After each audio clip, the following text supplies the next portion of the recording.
Hello friends, कैसे हैं? बढ़िया। आज हम लोग एक नॉलेज बूस्टर की सीरीज में एक इम्पॉर्टेंट पॉइंट आपके साथ डिस्कस करने जा रहे हैं और वो पॉइंट है, क्या कोई बंदा खुद से कमा सकता है क्या? बेसिकली इसके बारे में डिटेल डिस्कशन एक पूरे चैप्टर में किया जाता है जिसका नाम होता है म्यूचुअल कंसर्न, लेकिन हम आपको यहाँ पर समझाना चाहते हैं, क्या कोई बंदा खुद से कमा सकता है क्या? सर आप कमाते तो हैं, हम भी तो कमाते हैं, वो भी तो कमा रहा है, एक सब्जी बेचने वाला भी तो कमा रहा है, तो खुद से तो कमा रहा है, आप कमा कर दे रहे हो क्या? नहीं नहीं, मैं उसकी बात नहीं कर रहा। मैं बात कर रहा हूं, मान लो आप किसी सोसाइटी में या किसी कंसर्न में म्यूचुअली कंसर्न बनाते हैं, जैसे आप लोगों ने क्लब्स वगैरह देखे होंगे जो मेंबर्स के लिए बनाए जाते हैं। पक्की बात है।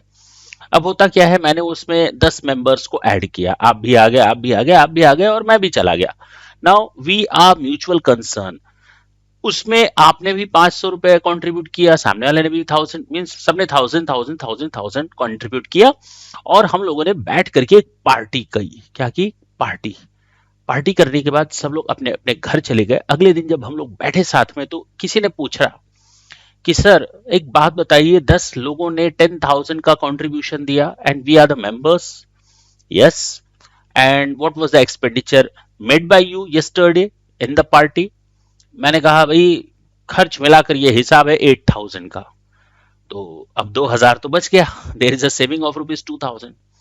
Now can you say so कि this 2,000 is earned by me और दिस 2,000 इज अर्नड बाय अस?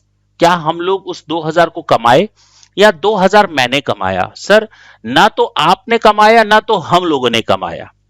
वो इसलिए क्योंकि हम ही लोगों ने एज अ कंट्रीब्यूटर उसको कंट्रीब्यूट किया था और पार्टिसिपेंट भी हम ही लोग हैं। अब जो सरप्लस बचा वो हमारा ही पैसा है, जो हमने कमाया था वही तो लगाया था, और कमाया हुआ पैसा बच गया तो वो कमाई नहीं होती, वो कमाई नहीं होती। तो आप ऐसा कैसे कह सकते? तो मैं भी तो यही बोल रहा हूं कि कोई बंदा खुद से नहीं कमा सकता। लेकिन अब ये 2,000 रुपए, ये जो 2,000 की सेविंग हो गई है, सरप्लस बचा है, that is not saving, that is surplus. ये सरप्लस में हम सब लोगों में डिस्ट्रीब्यूट कर देता हूं, भैया ये लो अपना अपना पैसा जाओ। क्या मैं ये कह सकता हूं कि आपने वो कमाया? नहीं सर। अगर 200 हम सारे लोगों में डिस्ट्रीब्यूट हो जाए 2,000 रुपीज, तो this is not an earning it self. Yes, मैं भी यही बोलना चाह रहा हूं, ये कोई कमाई नहीं हुई। तो सर क्या म्यूचुअल कंसर्न की इनकम एग्जेम्प्ट होती है? यस, 100% एग्जेम्प्ट होती है, बशर्ते वो आपस में की गई हो, पार्टिसिपेंट्स और मेंबर्स के बीच में। कंट्रीब्यूटर भी वही हो फंड के। तो कौन सी इनकम टैक्सेबल होगी? अगर मैं किसी आउटसाइडर को इस तरह की कोई फैसिलिटी देता हूं और उसमें कुछ सरप्लस बच जाए। अगर मैं यही ट्रेडिंग किसी आउटसाइडर के साथ कर दूं and I am getting something extra, then yes, that amount of income is very much chargeable to tax.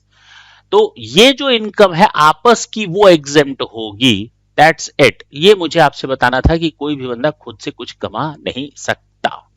Next session में ऐसी ही इंटरेस्टिंग टॉपिक्स हम आपके सामने लाएंगे। तब तक के लिए tata and bye bye. Thank you. Thanks a lot.